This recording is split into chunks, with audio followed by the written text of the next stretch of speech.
Bonjour à tous, j'espère que vous allez excellemment bien. Aujourd'hui on se retrouve pour parler Vendée Globe, pour faire le débrief de cette 87e journée de compétition. Oui, on commence à se rapprocher de la fin, même s'il y en a encore certains qui vont encore aller avoir une vingtaine de jours de compétition pour le groupe Amedeo Van Winberg. Je pense qu'on est à peu près à ce niveau-là. Et puis, pour un Guirec soudé, là, l'arrivée sera plutôt samedi-dimanche. Pour le concurrent de freelance.com, n'hésitez pas à vous abonner à la chaîne, à réagir dans les commentaires, à mettre un pouce bleu, à partager la vidéo sur les réseaux sociaux, notamment auprès de vos proches, si vous pensez que ça peut les intéresser. Dans les commentaires, n'hésitez pas à me dire qui vous a plu, qui vous a déçu. Quand vous vous abonnez à la chaîne, vous pouvez ajouter la petite cloche, comme ça vous êtes au courant des dernières vidéos qui sortent, notamment des vidéos cyclisme en ce moment. Biathlon, bientôt les championnats du monde.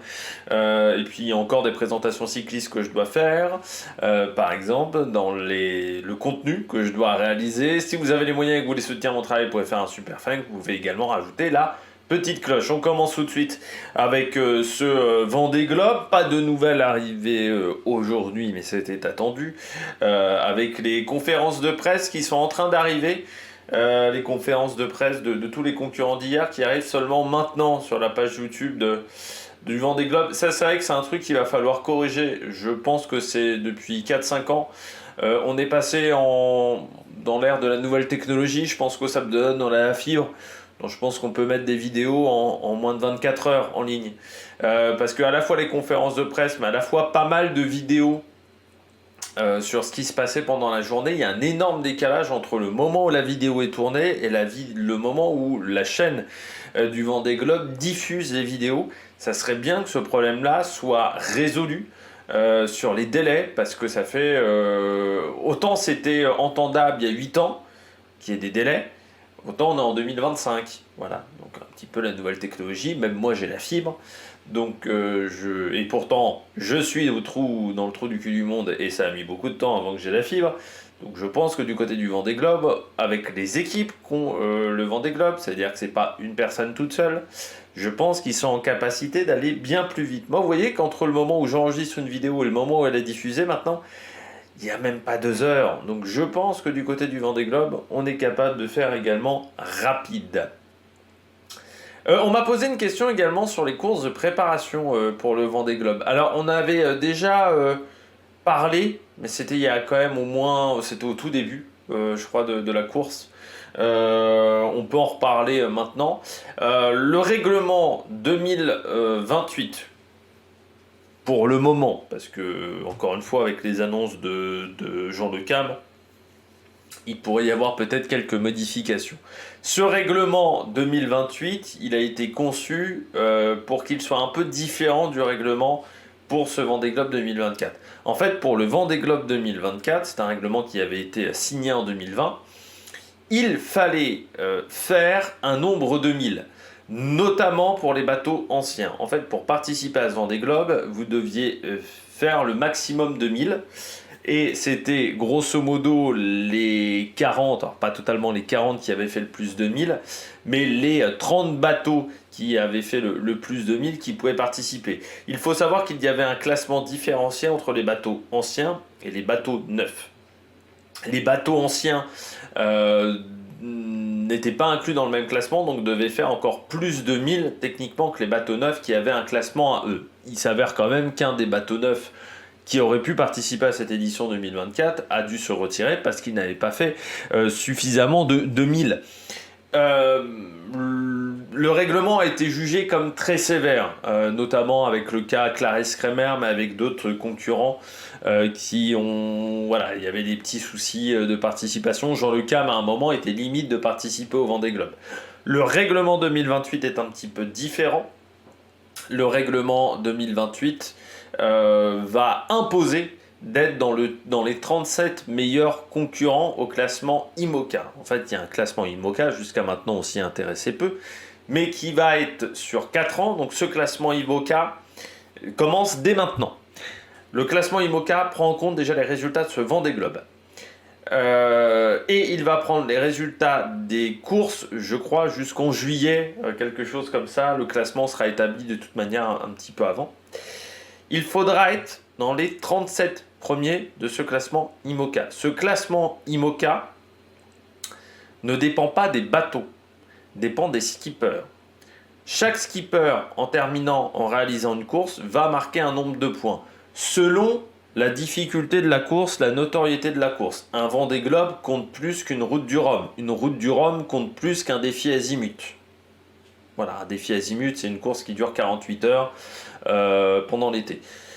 Donc, et New York Les Sables, je crois, n'a pas totalement le même rendement qu'une route du Rhum. Vous avez le droit de faire toutes les courses que vous voulez. Vous avez le droit de faire des impasses si vous avez envie de faire des impasses. Vous avez le droit de faire toutes les courses si vous avez envie de faire toutes les courses. En sachant que le nombre de points dépend du classement.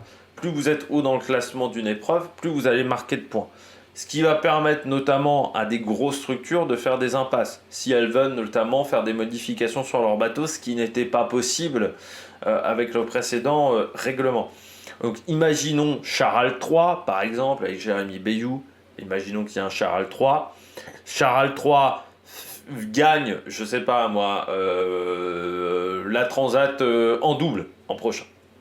Bon, je sais pas quelle course il pourra remporter. La route du café, je sais pas quelle épreuve il pourra remporter. Ou la New York Les Sables, imaginons, ou d'autres épreuves. Comme il va être bien classé, il pourra faire des impasses.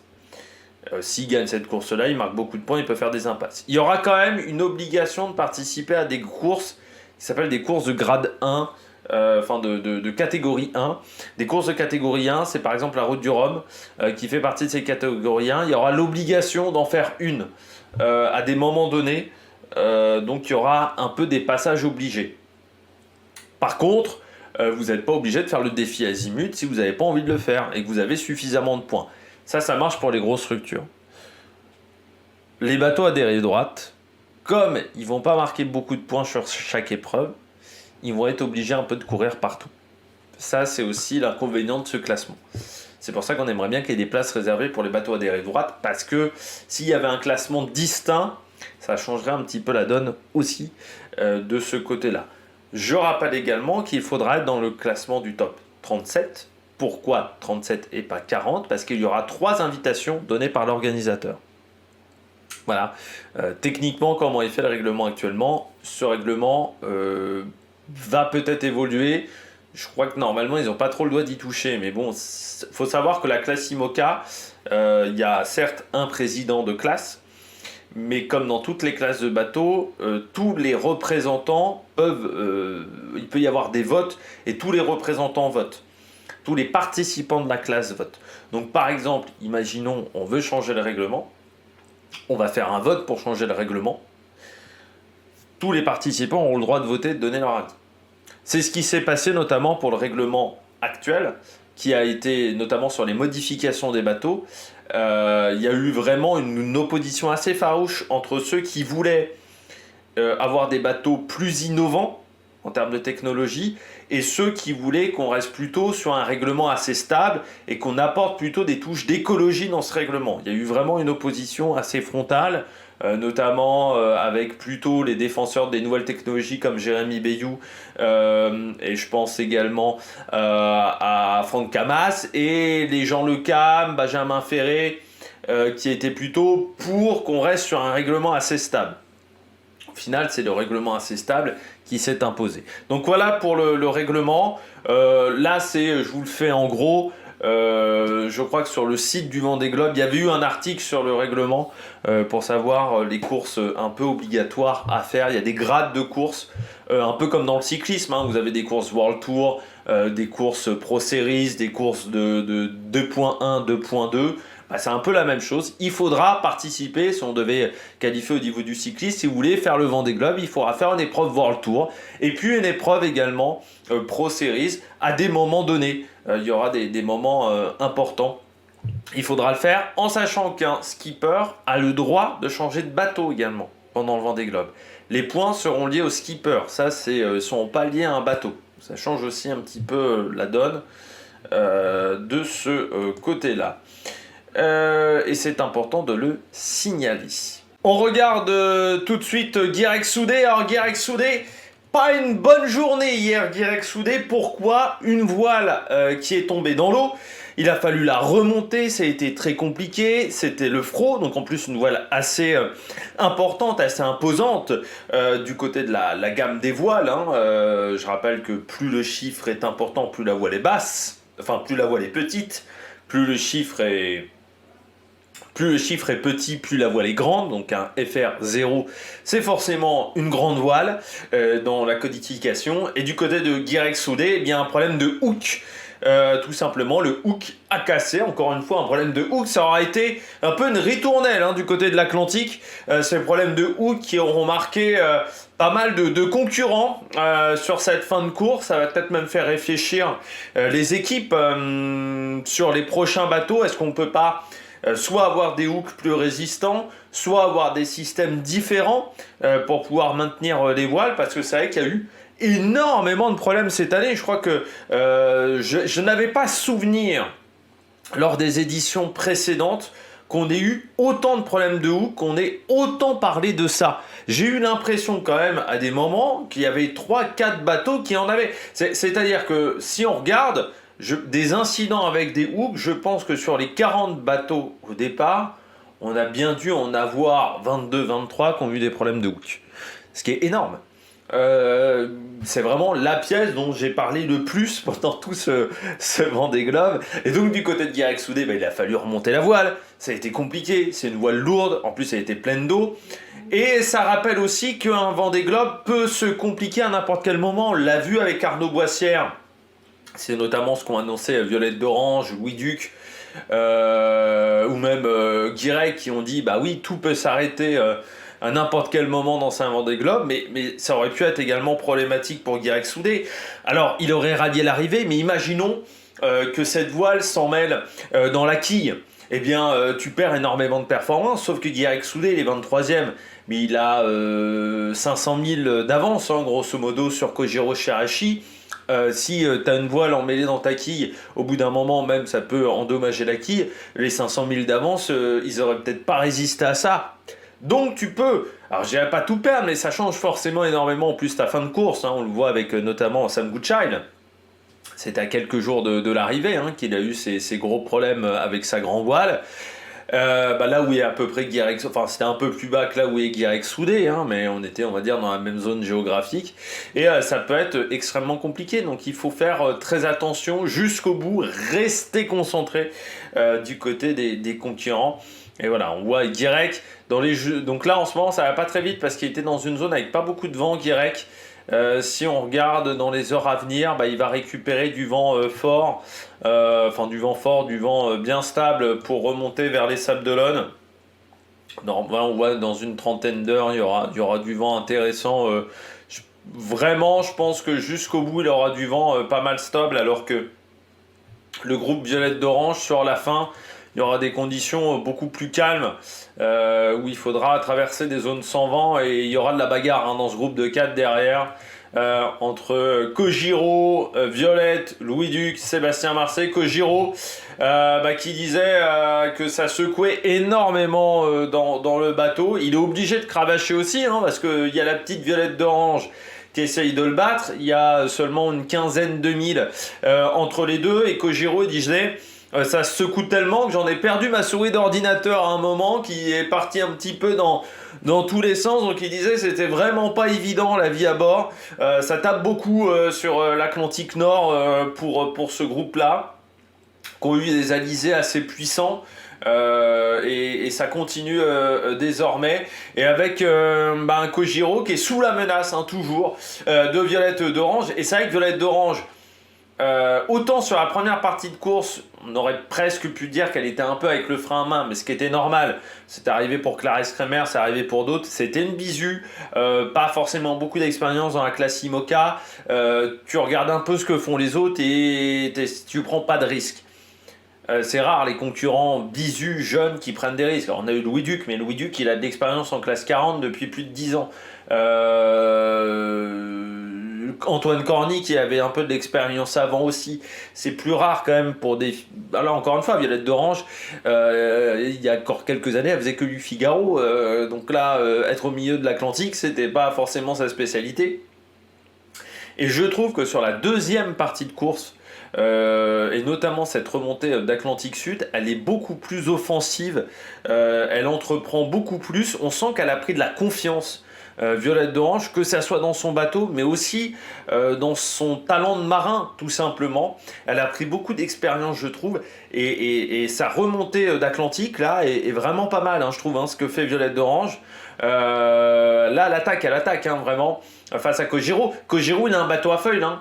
Et c'est vrai que si elle arrive à battre Kojiro, bah c'est quand même un peu, alors je dirais pas un monument, mais c'est quand même un personnage important de la voile en IMOCA. Réussir à battre Kojiro Shirashi pour une bisu, avec un bateau qui est pas si jeune que ça, même si on sait que c'est un bateau qui est performant, ça aurait de la gueule quand même du côté de Violette d'Orange, donc on va suivre ça jusqu'au bout. Avec un Kojiro qui disait qu'il était un peu déçu au final de son rythme, parce qu'il disait, bah il y a un moment il était avec Conrad Coleman, hein, et à un moment il était avec Tanguy le Turquet, il était avec Benjamin Ferré, et c'est vrai qu'il a une remontée d'Atlantique qui est très compliquée, Kojiro. On va peut-être même pouvoir voir ça en détail. Tac, il est là, je l'ai déjà, mais si on regarde, hop là, l'Atlantique Sud, vous voyez qu'à la sortie du Cap Horn, il est dans le groupe. Lui, il n'a pas ralenti, contrairement à Violette d'Orange, par exemple, qui avait décidé de ralentir le rythme au passage du Cap Horn.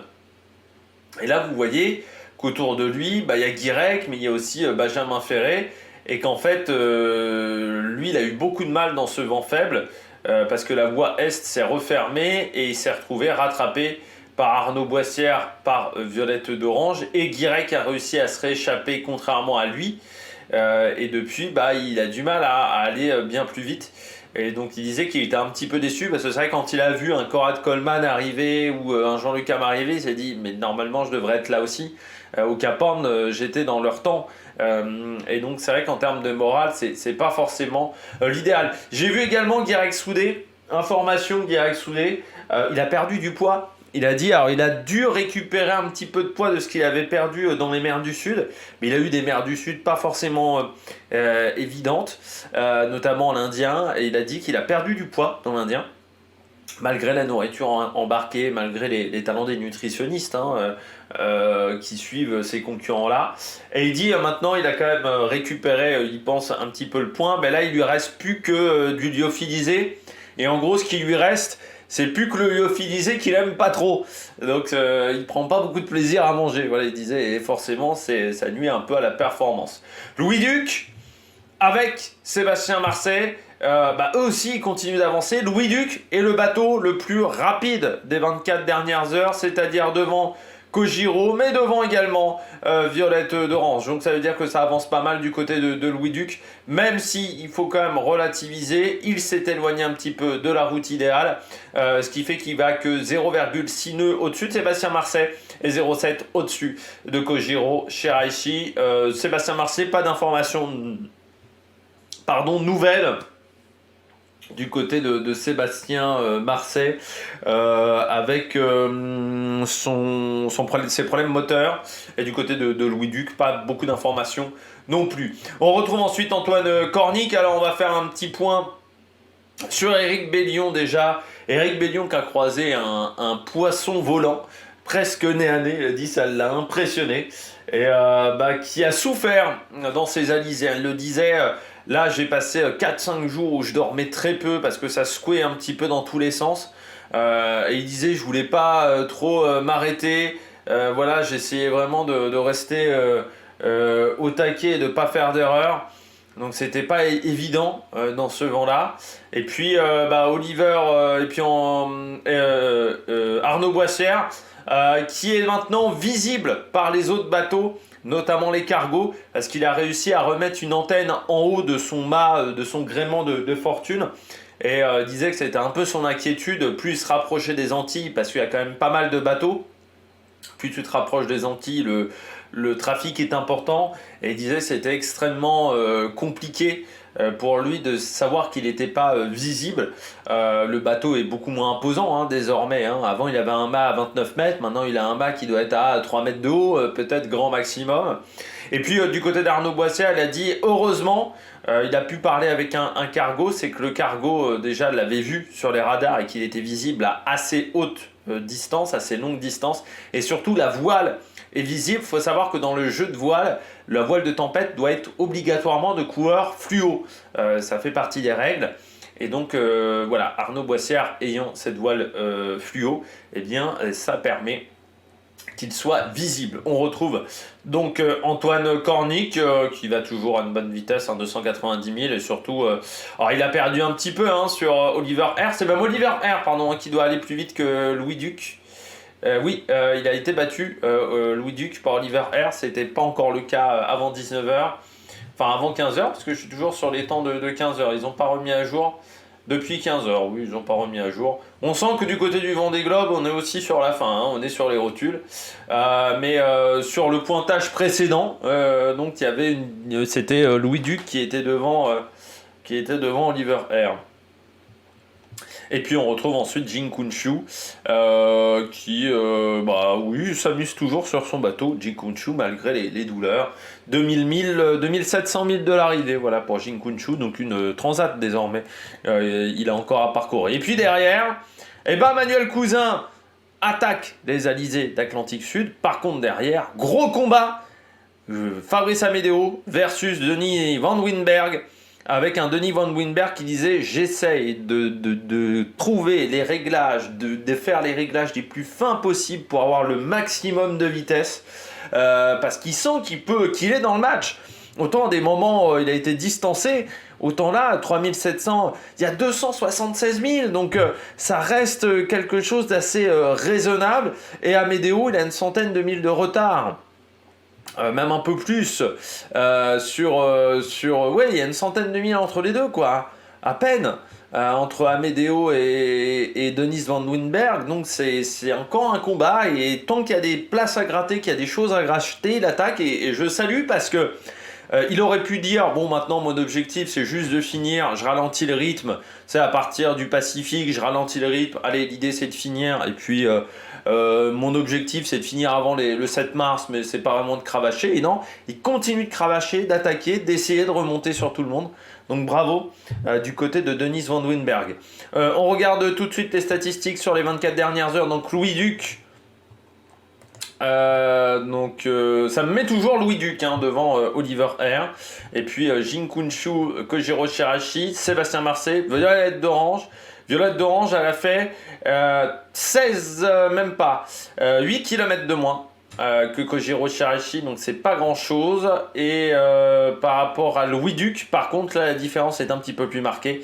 Elle a fait une centaine, 115 même kilomètres de moins, et pas 115, 110 km de moins que Louis Duc, donc il y a un écart. Et puis derrière, Manuel Cousin, Fabrice Amédéo, Denis Van Winberg, Manuel Cousin a fait 40 km de plus que Fabrice Amédéo. Il a fait 150 km de plus que Denis Van Winberg. Et donc Fabrice Amédéo a fait 110 km de plus que Denis Van Winberg, si vous voulez à peu près les écarts de nombre de milles parcourus. Mais je rappelle, c'est pas toujours des milles parcourus par rapport au but. Et donc ce qui fait que parfois on peut faire beaucoup de milles, mais s'écarter de la route idéale et pas forcément avancer dans cette affaire-là. Et puis donc Denis Van Winberg est maintenant à 4500 milles de l'arrivée, c'est-à-dire un peu moins de 8500 km. Et du côté de Guirec Soudé, on nous indique une arrivée entre le 7 et le 8 février, voire le 8 au matin, et plutôt entre le 9 et le 10 pour Kojiro, Shirashi, Violette d'Orange, et vers le 10 février pour Louis Duc et Sébastien Marcet, mais ça peut encore énormément évoluer pour tous ces différents concurrents du côté de cette arrivée du Vendée Globe. Allez, j'espère que vous avez aimé cette vidéo. Si vous avez aimé cette vidéo, n'hésitez pas à vous abonner à la chaîne, à réagir dans les commentaires, à mettre un pouce bleu. Et puis nous, on se retrouve pour de nouvelles aventures sur Amérique Production. Ciao, ciao!